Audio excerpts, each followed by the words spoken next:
Review பண்றதுக்காக தொடர்ந்து நம்ம நெறைய படங்கள் பார்த்துக்கிட்டு இருக்கிறோம். அதுல வந்து ஏதாவது ஒரு படம் திடீர்னு ஒரு பெரிய சர்ப்ரைஸ் பண்ணிரும். அதுல நடிச்சிருக்கவங்க யாரு? டைரக்டர் யாரு? எந்த பேக்கிரவுண்ட் எதுவுமே தெரியாம ரொம்ப பிளாங்க்கா ஏதோ ஒரு படத்துக்கு போவோம். சடனா அந்த படம் பார்த்தா ஒரு இன்ட்ரஸ்டிங்கான படமா இருந்து ஒரு பெரிய ஷாக்கிங் சர்ப்ரைஸ் குடுத்துரும். அந்த மாரி ஒரு படமா தான் ஆகக்கடவன வந்திருக்குது. அது ஏன்? எப்படி? அப்படிங்கிறத டீட்டெயிலா பார்க்கலாம். காரண காரியம் இல்லாம நம்ம லைஃப்ல எதுவுமே நடக்கிறதில்ல. ஆகக்கடவன இந்த படத்தோட ஸ்டோரி லைன் என்ன அப்படின்னு சொல்லி பார்த்தோம்னா, ஒரு 3 ஃப்ரெண்ட்ஸ் சென்னையில ஒரு மெடிக்கல்ல ஒர்க் பண்ணிட்டு இருக்காங்க. அவங்களோட ட்ரீம் என்ன அப்படின்னா, சொந்தமா தங்களுக்குன்னு ஒரு மெடிக்கல் ஷாப் வைக்கணும் அப்படிங்கிறது தான். அந்த மெடிக்கல் ஷாப்போட ஓனர் அவருக்கு இருக்கிற பெர்சனல் ரீசன்ஸ்க்காக அந்த மெடிக்கல விக்கலாங்கிற முடிவுக்கு வர்றாரு. ஸோ இந்த 3 ஃப்ரெண்ட்ஸும் சேர்ந்து அதே மெடிக்கல் நம்ம சொந்தமா வாங்கிடலாம் அப்படிங்கிற ஒரு முடிவுக்கும் வர்றாங்க. அதுக்காக சேர்த்து வச்சிருந்த பணம் வந்து திருடு போயிருது. வேற வழி இல்ல, உடனடியா பணத்தை ரெடி பண்ணணும் அப்படிங்கிறதுக்காக சொந்த ஊருக்கு போயிட்டு நிலத்தை வித்து பணத்தை ரெடி பண்ணி இந்த மெடிக்கல வாங்கலாம் அப்படின்னு சொல்லிட்டு ஊருக்கு போறாங்க. அப்படி சென்னையில இருந்து கிளம்பி பைபாஸ்ல பைக்ல போயிட்டு இருக்கும்போது அவங்களோட பைக் பஞ்சர் ஆயிருது. அந்த இடத்துக்கு பக்கத்துல இருந்த பஞ்சர் ஷாப் கடையோட ஃபோன் நம்பருக்கு கால் பண்ணி எங்க வரணும் என்ன ஏதுன்னு கேட்கும்போது அவங்க ஒரு இடத்துக்கு வர சொல்றாங்க. அந்த இடம் பார்த்தோம் அப்படின்னா மெயின் ரோட்ல இருந்து காட்டுக்குள்ள ஒரு 3-4 கிலோமீட்டருக்குள்ள போற மாதிரியான ஒரு இடமா இருக்குது. அந்த பஞ்சர் ஷாப்புக்கு போனதுக்கு அப்புறம் அந்த ஷாப்ல இருக்கிற நபர்களும் சரி அந்த இடமும் சரி கொஞ்சம் வித்தியாசமா இருக்கிறத உணர்றாங்க. இங்க ஏதோ பிரச்சனை இருக்குது அப்படிங்கறதையும் புரிஞ்சுக்கிறாங்க. அது போக நம்ம வந்து தானா இந்த இடத்துக்கு வரல, வர வைக்கப்பட்டிருக்கோமோ அப்படிங்கிற மாதிரி ஒரு சந்தேகமும் அவங்களுக்கு வருது. இவங்க சேர்த்து வச்ச இந்த படத்தை திருடினது யாரு? இவங்க இந்த பஞ்சர் ஷாப்புக்கு வர்றதுக்கு காரணம் யாரு? அந்த பஞ்சர் ஷாப்ல நடந்துகிட்டு இருக்கிற வித்தியாசமான விஷயங்களுக்கு பின்னாடி என்ன மாதிரி காரணங்கள் இருக்கு? இவங்க அங்க போனதுக்கு அப்புறம் என்ன மாதிரி விஷயங்கள் நடந்துச்சு? அதுல இருந்து மீண்டு வந்தாங்களா இல்லையா அப்படிங்கறதா இந்த படத்தோட மீதி கதை. காரண காரியம் இல்லாம நம்ம லைஃப்ல எதுவுமே நடக்கிறதில்ல. ஆக்சுவலா அந்த பேசிக் ஐடியாவே ரொம்ப இன்ட்ரெஸ்டிங்கா இருந்துச்சு. ஒரு இண்டிபெண்டன்ட் ஃபில்ம் மேக்கிங்க்கு உண்டான ஒரு ஐடியா இதுதான் அப்படின்னு நம்ம கூட சொல்லலாம்னு நினைக்கிறேன். ஏன்னா ஒரு லிமிடெட் லொகேஷன்ஸ், லிமிடெட் கேரக்டர்ஸ், அவங்களுக்குள்ள நடக்கக்கூடிய இன்ட்ரெஸ்டிங்கான விஷயங்கள் அப்படிங்கிற மாதிரி தான் இந்த படத்தை பிளான் பண்ணியிருக்காங்க. பொதுவா காலேஜ் டைம்லயோ இல்லைனா ஷார்ட் ஃபில்ம் பண்ணிட்டு இருக்க டைம்லயோ வந்து நமக்கு வந்து ரேண்டமா சில ஐடியாஸ் தோணும். ஒரு ஒரு காட்டுக்குள்ள ஒரு 4 பேர் போயிட்டாங்க. என்ன என்ன மாதிரி விஷயங்கள் நடக்குது? இல்ல ஒரு சிலர் வந்து ஒரு ஒரு காட்டுக்குள்ள இருக்க தோப்புக்குள்ளயோ ஏதோ ஒரு இடத்துக்குள்ளே போய் மாட்டிக்கிட்டாங்க. அங்க சில வித்தியாசமான கேரக்டர்ஸ் இருக்காங்க. அப்படின்னு சொல்லிட்டு ரேண்டமா சில ஐடியாஸ் யோசிப்போம்ல. அந்த மாதிரி ஒரு ஐடியா மாதிரி தான் இது இருந்தாலுமே வந்து அதுக்குள்ள ரொம்ப இன்ட்ரெஸ்டிங்கான விஷயங்கள் எல்லாமே கிரியேட் பண்ணி ஒரு குவாலிட்டியான படமா இந்த படத்தை எடுக்க ட்ரை பண்ணியிருக்காங்க. ஏன்னா இவங்க வந்து ஒரு புது டீம், டெக்னீஷியன்ஸோ இல்ல ஆர்டிஸ்டோ வந்து நமக்கு வந்து பரிச்சயமானவங்களா தெரியல அப்படிங்கிறப்போ எந்த அளவுக்கு ப்ரொஃபஷனலான ஒரு டீம் கிடைச்சாங்க அப்படின்னு தெரியல.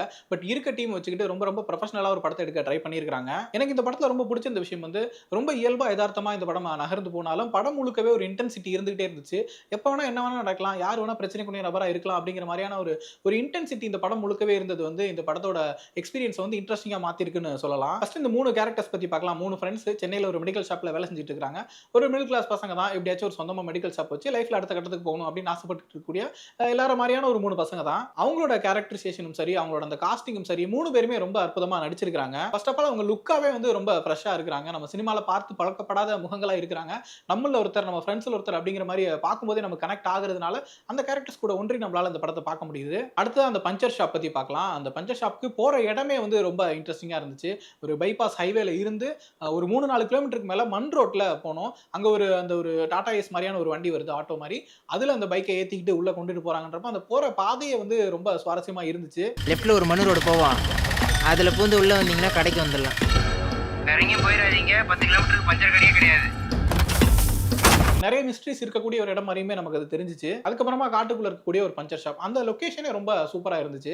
ஒரு பஞ்சர் ஷாப் இருக்குது, அதுக்கு பக்கத்துலேயே வந்து ஒரு தோப்பு இருக்குது, தென்னை மரம், நிறைய மரங்கள் இருக்குது, பம்பு செட் இருக்குது, அது கூட ஒரு பன்றி தொழுவுமே இருக்குது. அந்த பன்றியோட சத்தம் அடிக்கடி நம்ம கேட்டுக்கிட்டு இருக்கிறதுமே நமக்கு வந்து ஒரு சின்ன பதட்டத்தை உருவாக்குது. அடுத்ததான் அந்த பஞ்சர் ஷாப்ல இருக்கக்கூடிய கேரக்டர்ஸ். ஒரு சின்ன பையன் இருக்கிறான், குட்டி பையன். அவன் தான் வந்து பஞ்சர் போடுறது மற்ற வேலைகள் செய்யறது எல்லாமே பண்ணிக்கிட்டு இருக்கிறான்.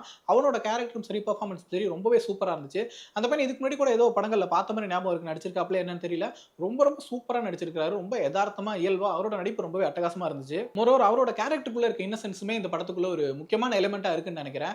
சுத்தி இருக்க கேரக்டர்ஸ் ஒருத்தர் ஒரு மாதிரி இருந்தாலும் இவரோட இன்னசென்ஸ் இந்த படம் முழுக்கவே ரொம்ப இன்ட்ரெஸ்டிங்கா வந்திருக்குது. அதுலயும் குறிப்பா ஒரு கேரக்டர் வந்து அவர்கிட்ட வந்து நீ ரொம்ப நல்லா வேலை செய்யற, உனக்கு பெரிய எதிர்காலம் இருக்கு அப்படின்னு சொல்லும்போது ஒரு சின்னதா சிரிப்பாரு. அதுக்கப்புறம் அடுத்த ஜென்மத்துல அப்படின்னு சொல்லும்போது உடனே ஒரு பதட்டமும் பயமும் அவருக்குள்ள வரும். அந்த காட்சிகள்லாம் ரொம்ப சூப்பரா நடிச்சிருந்தாரு. ஒரு டார்க் ஹியூமர் கைண்ட் ஆஃப் சீனா இருந்தாலுமே அவரோட பெர்ஃபார்மன்ஸ் ரொம்ப நல்லா இருந்துச்சு. அடுத்ததான் அந்த பஞ்சர் ஷாப்ல இருக்கக்கூடிய மற்ற ஆர்டிஸ்ட் அப்படின்னு சொல்லி பார்த்தோம்னா ஒரு கேரக்டர் ட்ரைலர்ல கூட அந்த கதைகள் சொல்லிட்டே இருக்கிறாரு.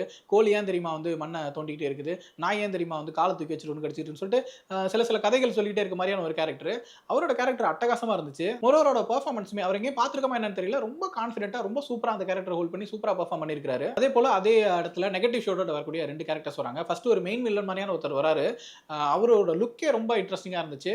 ஒரு டிபிக்கல் தமிழ் சினிமா லுக்ல இருக்கிற மாதிரி இருந்தாலும் பார்வையாலே பயங்கரமான விஷயங்களை கடத்திடுறாரு. அவரை நம்மளால ப்ரெடிக்ட் பண்ணவே முடியல. இவர் என்ன மாதிரி ஆளு, என்ன பண்ண போறாரு, எதனால இப்படி இருக்கிறார் அப்படின்னு எந்த ப்ரெடிக்ஷனுமே பண்ண முடியாத மாதிரி ஒரு டீசென்டான ரொம்ப நீட்டான ஒரு பெர்ஃபார்மன்ஸ் கொடுத்திருக்காரு. டேய் டீ எங்கடா? அடுத்ததான் இந்த படத்துல ரொம்ப பிடிச்ச இந்த விஷயம் அப்படின்னு சொல்லி பார்க்கும்போது மேக்கிங் ரொம்ப இன்ட்ரெஸ்டிங்கா இருந்துச்சு. இந்த படம் ஒரு காட்டுக்குள்ள நடக்குது, ரொம்ப கம்மியான லொகேஷன்ஸ் தான், ஒரு மெயின் ரோடு, காட்டுக்குள்ள இருக்க பஞ்சர் ஷாப் அப்படின்னு சொல்லிட்டு ஒரு சில இடங்கள் நடக்கிற மாதிரி இருந்தாலுமே அந்த காட்டுக்குள்ள இருக்க விஷயங்கள் வந்து விஷுவலி ரொம்ப சூப்பரா வந்து போர்ட்ரேட் பண்ணியிருக்காங்க. ஒரு பக்கம் வந்து தென்னை மரம், பம்பு செட்டுன்னு சொல்லிட்டு அழகான விஷுவல்ஸ் இருக்குது, காட்டுக்குள்ள நம்ம போகும்போது பார்க்கும்போது ரசிக்கக்கூடிய இடங்கள் நிறைய இருக்குது. இன்னொரு பக்கம் அந்த கருவேல மர காட்டுக்குள்ள உள்ள போறப்பே ஒரு சின்ன பயமும் இன்டென்சிட்டியும் கிரியேட் ஆகுது. அங்க வந்து அமானுஷமான விஷயங்கள் இருக்கலாம், கொஞ்சம் கிரைம்ஸ் நடக்கக்கூடிய இடமா அது இருக்கலாம் அப்படிங்கிற மாதிரியான ஒரு தோற்றமும் இருக்குது. அதோட இன்டென்சிட்டியுமே சினிமாட்டோகிராஃபி மூலம் ரொம்ப சூப்பரா கொண்டு வந்திருக்காங்க. நம்ம வாயிலிருந்து வர ஒவ்வொரு வார்த்தையோட நல்லது கெட்டதை நம்ம கண்டிப்பாக அனுபவிச்சே ஆகணும். அதான் பிரபஞ்ச விதி.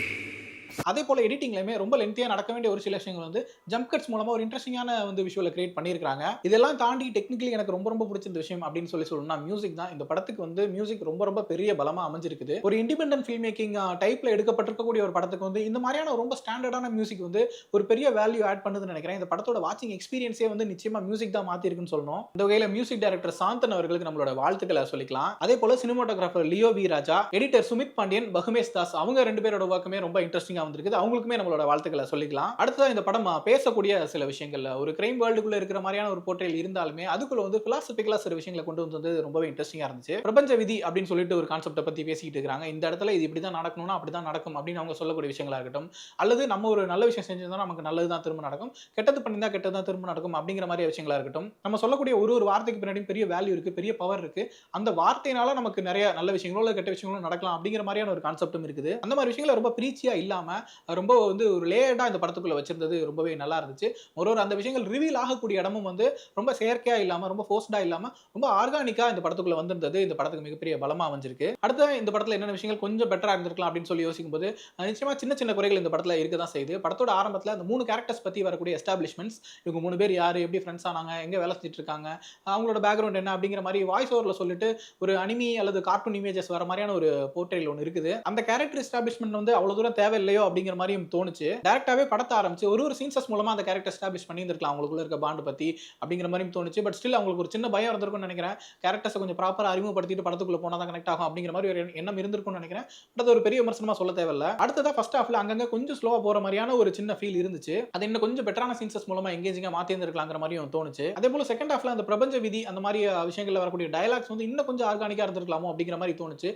இவ்வளோ டயலாக்ஸ் வேணுமா இந்த இடத்துல அப்படிங்கிற மாதிரி சின்னதா ஒரு கொஸ்டின் இருந்துச்சு. இந்த மாதிரி சின்ன சின்ன விஷயங்கள் தவிர்த்துட்டு நிச்சயமா ஆகக்கடவனை வந்து ஒரு இன்ட்ரெஸ்டிங்கான எக்ஸ்பீரியன்ஸ் தான் கொடுத்துருக்குது. நான் ஆல்ரெடி சொன்ன மாதிரி கேரக்டர்ஸா வந்து எல்லாருமே புதுமுகங்களா இருந்தாலுமே கூட ஒரு சீன்ல வந்துட்டு போற அந்த போலீஸ்காரர் கூட வந்து மெமரபிளான ஒரு கேரக்டரா இருக்காருன்ற அளவுக்கு கேரக்டர்ஸ் ரைட்டிங்கும் சரி, காஸ்டிங்கும் சரி, பெர்ஃபார்மன்ஸும் சரி ரொம்பவே இன்ட்ரெஸ்டிங்கா வந்திருக்கு. அதே போல பட்ஜெட் கன்ஸ்ட்ரெயின்ஸ்லாம் இருந்துச்சா என்னங்கிறதெல்லாம் வந்து நம்ம யோசிக்கவே முடியாத அளவுக்கு முடிஞ்ச வரைக்கும் குவாலிட்டியான ஒரு படமா இந்த டெக்னிக்கலா பிரசன்ட் பண்ணியிருக்காங்க. அதே போல ரைட்டிங் அண்ட் மேக்கிங் வைஸுமே வந்து ஒரு இன்ட்ரெஸ்டிங்கான எக்ஸ்பீரியன்ஸ் கொடுக்கக்கூடிய படமா இந்த படம் வந்திருக்குது. ஸோ ஓவராலா ஆகக்கடவனை வந்து நீங்க வந்து எந்த எக்ஸ்பெக்டேஷனும் இல்லாம போனீங்கன்னா இப்போ வந்துட்டு இருக்கிற நிறைய சுமாரான படங்களுக்கு மத்தியில நிச்சயமா ஒரு பெட்டரான எக்ஸ்பீரியன்ஸ் கொடுக்கக்கூடிய படமா இந்த படம் இருக்கும். நீங்களும் பாருங்க, பார்த்துட்டு உங்களோட ஒப்பீனியன் என்ன அப்படிங்கிறத கமெண்ட்ல சொல்லுங்க.